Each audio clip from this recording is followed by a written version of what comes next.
feel like making a record when you've never made one before, or when you haven't made one for a long time. There'll usually be something in life at that point that's just come upon you and you really want to get it out. That was the case with my first album, and then again with The Idiot. I think that when I started working with David Bowie in the 70s, the hardest thing can be when you've got a schedule and you're supposed to do one. Although, if you've had a good tour, if you've been out with a band live and it's working, and you know it's working, and you feel it, and the audience feels it, if you can get into the studio fairly quickly subsequently and continue that, you'll make your best work better than anything you could think of. That's happened to me twice in my life. First with Funhouse in 1970, which was basically the live set that my band, the Stooges, were doing at that time. And we just went in the summer, having worked up a set during the year of new material, and recorded it as it was, in order. And it happened again in another way with working with David Bowie, wherein we had done a world tour in the 70s and had a hot band, and everybody was psyched up. We took a month off and knocked up a bunch of songs in 2 days, new songs, and then just went in and recorded it in 2 weeks. And that was Lust for Life. I started out with an intention to do something very gentle, kind of bookish. But I live in America in a revolutionary era, and I just finally took a cold look around at people and thought, so that's what they want? Okay. And then it got out of control, basically. It went too far. It took me, really, at that point, and I've rather enjoyed it. But I've always had the two sides.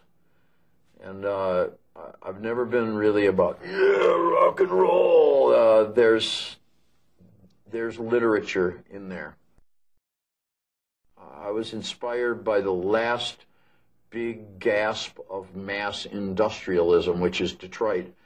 And I was taken on a class field trip when I was about 8 years old to the River Rouge steel plant, which is about to be bought by the Russians now because they're bankrupt.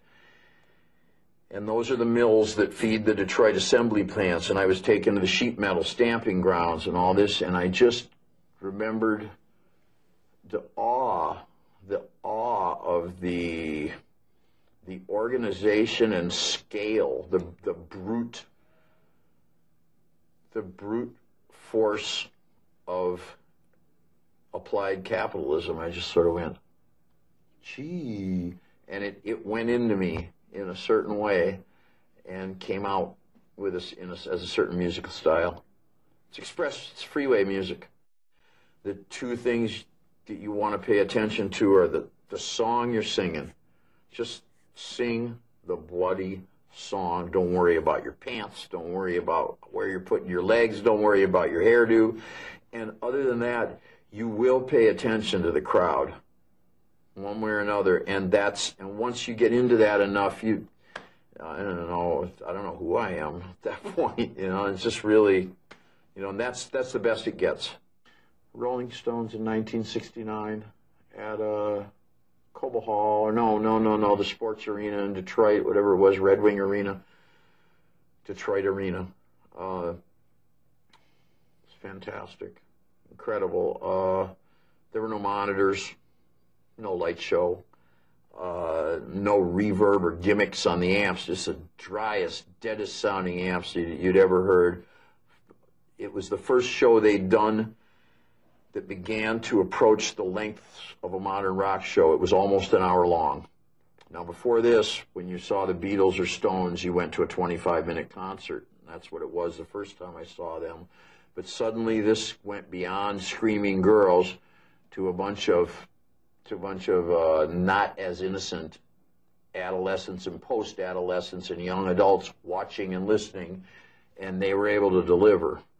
and there was blues under it, behind it, and there were future sounds coming out in front of it, and it was just incredible. It was rock at its best. I made some astonishing music with David Bowie, just incredibly good on his part. And I always thought that I was lucky to get a chance to nab him when he was just very, very talented and full of so many ideas that he couldn't put them all to use under his own flag.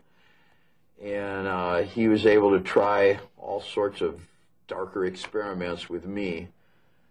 And I think what he did for me as a producer or as a recorder was he probably had more confidence in me as a solo artist than I had in myself, and was able to just strip away all the attendant nonsense. You don't need the drugs, you don't need the band, you don't need to rock.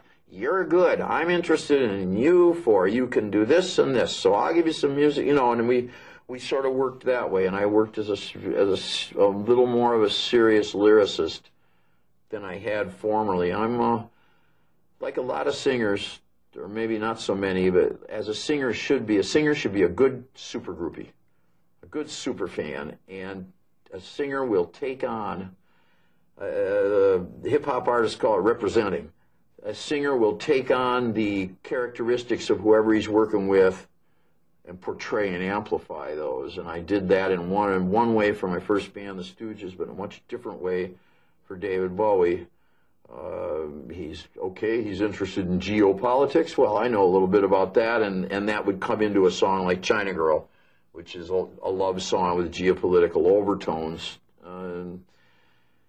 We worked like that.